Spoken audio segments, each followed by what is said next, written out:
पता नहीं कांग्रेस का और राजीव गांधी जी का बोफोर्स में क्या हाथ था और सीआईए के माध्यम से कांग्रेस पार्टी अपने राजनीति चलाती थी।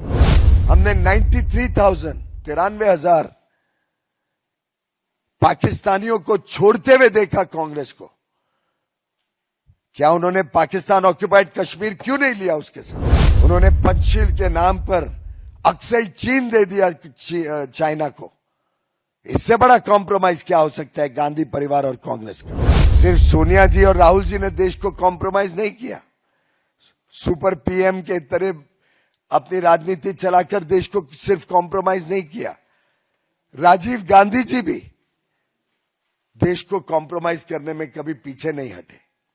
हम सब जानते हैं कि बोफोर्स के स्कैंडल में कैसे स्वीडिश अथॉरिटीज को राहुल गांधी जी के कहने पे विदेश मंत्री ने कोशिश की कि इन्वेस्टिगेशन को थाम दिया जाए। हम सब जानते हैं कैसे अपने मित्र ओटावियो कटराची को बचाने के लिए ईमानदार इन्वेस्टिगेशन होने नहीं दी गई बोफोर्स में। पता नहीं कांग्रेस का और राजीव गांधी जी का बोफोर्स में क्या हाथ था। और यह हाथ ऐसा है उनका जो लाखों करोड़ों रुपए के भ्रष्टाचार में पाया गया है, कलंकित किया देश को विश्व के सामने और देश को कॉम्प्रोमाइज किया इस गांधी परिवार ने। इंदिरा गांधी जी कोई पीछे नहीं रही कॉम्प्रोमाइज करने में देश के हितों को। हमने देखा एम्बेसडर मोनिहान ने कैसे कंफर्म किया कि सीआईए कांग्रेस को बार बार इलेक्शन के लिए फंड्स प्रोवाइड करती थी, पैसे दिया करती थी और सीआईए के माध्यम से कांग्रेस पार्टी अपने राजनीति चलाती थी। हमने मेट्रोकिन आर्काइव्स में देखा कैसे सूटकेस भर भर के केजीबी पैसा दिया करती थी कॉम्प्रोमाइज्ड इंदिरा गांधी जी को। और ये गांधी परिवार का कॉम्प्रोमाइज के किस्से अनेक बार बार देखने को मिलते हैं। और ये पैसा सीधा केजीबी का उस समय की प्रधानमंत्री इंदिरा गांधी जी के घर तक जाता था। ये मित्रोकिन आर्काइव्स में लिखा गया है। 1971 के शिमला एग्रीमेंट में हमने 93,000 पाकिस्तानियों को छोड़ते हुए देखा कांग्रेस को। क्या उन्होंने पाकिस्तान ऑक्युपाइड कश्मीर क्यों नहीं लिया उसके सामने?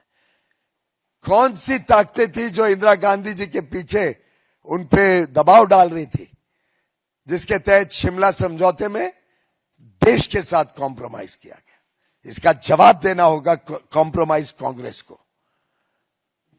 क्यों पाकिस्तान ऑक्युपाइड कश्मीर नहीं लिया गया जब 93,000 पाकिस्तानियों को छोड़ा गया बिना देश के हितों को संभालते हुए, देश के साथ कॉम्प्रोमाइज करके? देश के सुरक्षा के साथ गांधी परिवार ने कॉम्प्रोमाइज किया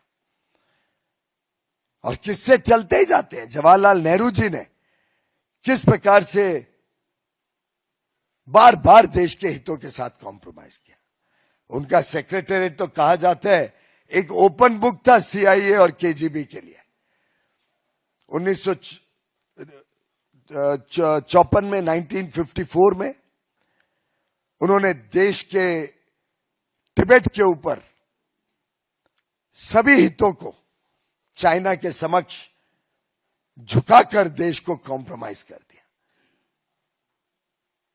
देश को शर्मिंदा किया, देश को कॉम्प्रोमाइज करना पड़ा। सामने कुछ हासिल नहीं हुआ। उन्होंने पंचशील के नाम पर अक्सई चीन दे दिया चाइना को। इससे बड़ा कॉम्प्रोमाइज क्या हो सकता है गांधी परिवार और कांग्रेस का? और चिट्ठियां लिखी यूनाइटेड नेशंस को कि चाइना को परमानेंट मेंबर बनाया जाए यूएन सिक्योरिटी काउंसिल का, जहां भारत को बनना चाहिए था। भारत ने अपनी सीट छोड़कर चिट्ठियां लिख के कहा चाइना को बना दिया जाए यूएन सिक्योरिटी काउंसिल का परमानेंट मेंबर। ये कॉम्प्रोमाइज गांधी परिवार और कॉम्प्रोमाइज कांग्रेस क्या इस देश को समझती है, क्या देश हित और जनहित को समझती है? अपनी जागीर समझने वाली गांधी परिवार को जनता ने मुंह तोड़ जवाब देना है।